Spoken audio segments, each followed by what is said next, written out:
আসসালামু আলাইকুম বন্ধুরা, কেমন আছো সবাই? আশা করি সবাই ভালো আছো, সুস্থ আছো। আলহামদুলিল্লাহ আমরাও খুব ভালো আছি, সুস্থ আছি। সোনালী রান্নাঘর উইথ ভিলেজ ফুড চ্যানেলে আপনাদের প্রত্যেককে স্বাগত জানাই। আজকে আমি এমন একটা রেসিপি নিয়ে এসেছি আপনাদের সামনে যে দেখলেই জিভে জল চলে আসবে, কিন্তু জল না পেলে বাড়িতে ঝটপট তৈরি করে নিন, কারণ এখন আমড়ার সময়। আর কচি কচি আমড়া দিয়ে এরকম মাছের যদি টক রান্না করেন সবাই কিন্তু খেতে পছন্দ করবে। তো আজকে আমি মাছের মাথা দিয়ে টক রান্নার রেসিপি শেয়ার করবো তোমাদের সঙ্গে। কে কীভাবে খেয়েছো জানি না, কিন্তু আমি যেভাবে রান্না করি সেভাবে একবার খেয়ে দেখো, দুর্দান্ত লাগে। আর যারা টক খেতে পছন্দ করে তারা কিন্তু এই রেসিপি অনেক অনেক পছন্দ করবে। তো টক রেসিপি তৈরি করার জন্য কিন্তু আমি এখানে 3টা মাথা আর একটা লেজা নিয়ে নিয়েছি। এটা কিন্তু সিলভার কাপ মাছ আছে, আর সিলভার কাপ মাছ কিন্তু এমনি খেতে ভালো লাগে না, টক দিয়েই খেতে ভালো লাগে। তো তার জন্য আমি সিলভার কাপ মাছের 3টে মাথা একটা লেজা ভালোভাবে লবণ হলুদ দিয়ে মাখিয়ে নিচ্ছি। কারণ আমাকে কিন্তু টক হোক আর যাই হোক মাছ কিন্তু ভেজে রান্না না করলে ভালো লাগে না, তার জন্য আমি ভেজে তারপরে রান্না করি। তো এখানে কড়াইয়ে আমি অল্প পরিমাণে তেল দিয়ে দিয়েছি, তারপরে দিয়ে দিলাম মাছগুলো ভাজতে। তো বন্ধুরা, ভিডিওটিকে কোথা থেকে দেখছো কমেন্টে জানাতে বলো না।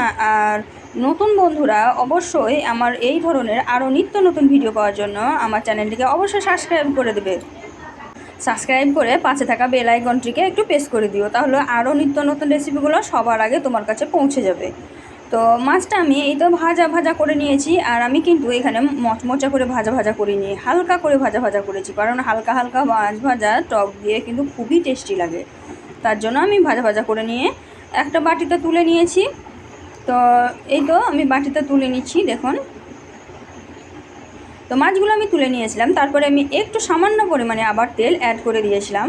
তারপরে আমি এখানে দিয়ে দিলাম কালো জিরে। কালো জিরে দিলে কিন্তু টকের জান চলে আসে। তো এই তো কালো জিরে দিয়ে দিলাম। তারপরে এখানে আমি একটা পেস্ট দিয়ে দিলাম। এই পেস্টের মধ্যে আছে জিরা, আদা, রসুন, পেঁয়াজ আর আছে টমেটো, সব কিছু দিয়ে একটা পেস্ট তৈরি করে রেখেছিলাম আমি। তারপরে এই পেস্টটা আমি দিয়ে দিলাম। আমাকে এই পেস্টটা দিয়ে তরকারি রান্না করতে কিন্তু খুবই ভালো লাগে, তার জন্য কিন্তু আমি এইভাবে পেস্টটা তৈরি করে নিই, তাহলে আর আলাদা আলাদা করে দেওয়ার ঝামেলা থাকে না। তো বন্ধুরা, তোমরা কীভাবে করো আমাকে একটু কমেন্টে জানিও।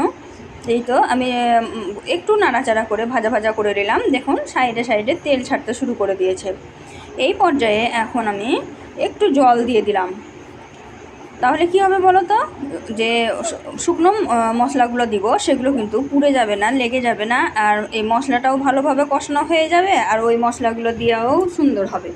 তো নাড়াচাড়া করে মিক্সড করে নিলাম মশলাটাকে জলের সঙ্গে, তারপরে দিয়ে দিলাম লঙ্কা গুঁড়ো। তো যেহেতু টক ঝাল ঝাল না হলে কিন্তু ভালো লাগে না, তো আমি এখানে লঙ্কা গুঁড়ো দিয়েছি, আবার কাঁচা লঙ্কাও দেবো।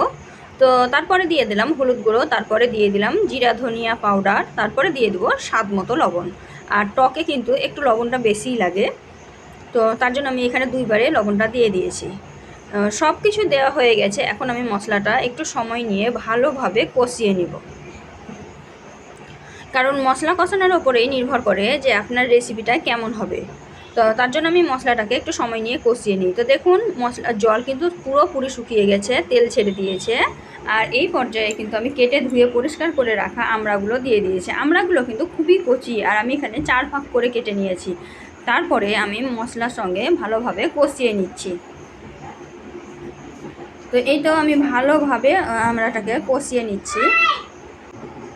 তো আমড়াটা আমি এইভাবে কষিয়ে নিই, কারণ আমড়াটা কিন্তু মাছটা খুব বেশি সিদ্ধ করতে হয় না, তার জন্য আমড়াটা এভাবে কষালে আমড়াটা আগে থেকে একটু একটু সিদ্ধ হয়ে যায়, আর মশলাটা ভালোভাবে মাখানো হয়।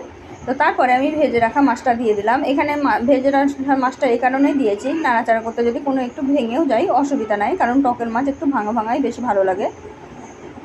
তো এই তো দেখতেই পাচ্ছ আমি একটু নাড়াচাড়া করে দিলাম, আর আমড়ার কালারও পরিবর্তন হতে শুরু করে দিয়েছে। এই পর্যায়ে আমি এখন জল দিয়ে দিলাম, কারণ মাছগুলো খুব ভেঙেও লাভ নাই, তাই আমি আর নাড়াচাড়া করলাম না, একদম জল দিয়ে দিলাম।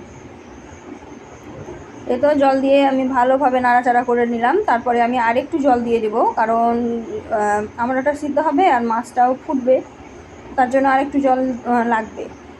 আর যেহেতু টক, তাই টক একটু ঝোল ঝোল না হলে কিন্তু ভালো লাগে না। তো এই তো আমি ভালোভাবে জল দিয়ে নাড়াচাড়া করে দিলাম। বন্ধুরা, ভিডিওটি যদি ভালো লেগে থাকে অবশ্যই একটা লাইক শেয়ার করে দিও। তোমাদের একটা লাইক আমাদেরকে মোটিভেট করার, নিত্য নতুন রেসিপি তৈরি করার আগ্রহ বাড়ায়। তো এই তো দেখতেই পাচ্ছ আমি শেষে হয়ে গেছে। এখন আমি দিয়ে দিলাম কাঁচা লঙ্কা। তো কাঁচা লঙ্কাটা দিলে ঝাল হয় না, কিন্তু খুব সুন্দর একটা ফ্লেভার আসে।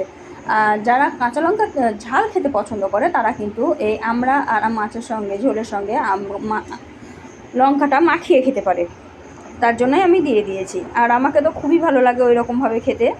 তো এই তো আমি নামিয়ে নিয়েছি, আর দেখুন কালারটা কতটা সুন্দর এসেছে, দেখেই জিভে জল চলে আসছে, এতটা সুন্দর হয়েছে।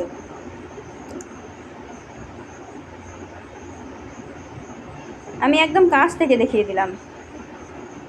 তো এখন আমি পরিবেশন করে দেখাবো। তার জন্য একটা বাটি নিয়ে নিয়েছি, আর বাটির মধ্যে এই তো প্রথমে আমি লেজাটা দিয়ে দিয়েছি, আর এখন আমি পরিবেশন করে দেখাচ্ছি। দেখুন একদম গরম গরম আছে, ভাপ উঠছে। তো এই রেসিপিটা কার কার ভালো লাগলো কমেন্টে জানাতে ভুলবে না। আর তোমরা কিভাবে টক মাছ রান্না করো সেটাও কিন্তু আমাকে কমেন্টে জানাতে ভুলবে না। আর রেসিপিটা যদি ভালো লেগে থাকে অবশ্যই লাইক, শেয়ার, কমেন্ট করে দেবে। আর এই ধরনের আরও নিত্য নতুন রেসিপি পাওয়ার জন্য আমার চ্যানেলটিকে সাবস্ক্রাইব করে দেবে, পাশে থাকা বেল আইকনটিকে প্রেস করে দেবে। এখন আমি বিদায় নিচ্ছি, দেখা হবে এই ধরনেরই আরও নিত্য নতুন রেসিপি নিয়ে পরবর্তী ভিডিওতে। ততক্ষণ সবাই ভালো থাকবে, সুস্থ থাকবে, আর সবাই কিন্তু আমার জন্য একটু দোয়া করবে ইনশাআল্লাহ, আমি যাতে যেই উদ্দেশ্যে কাজ করছি সেই উদ্দেশ্য সফল হয়। খুদা হাফিজ।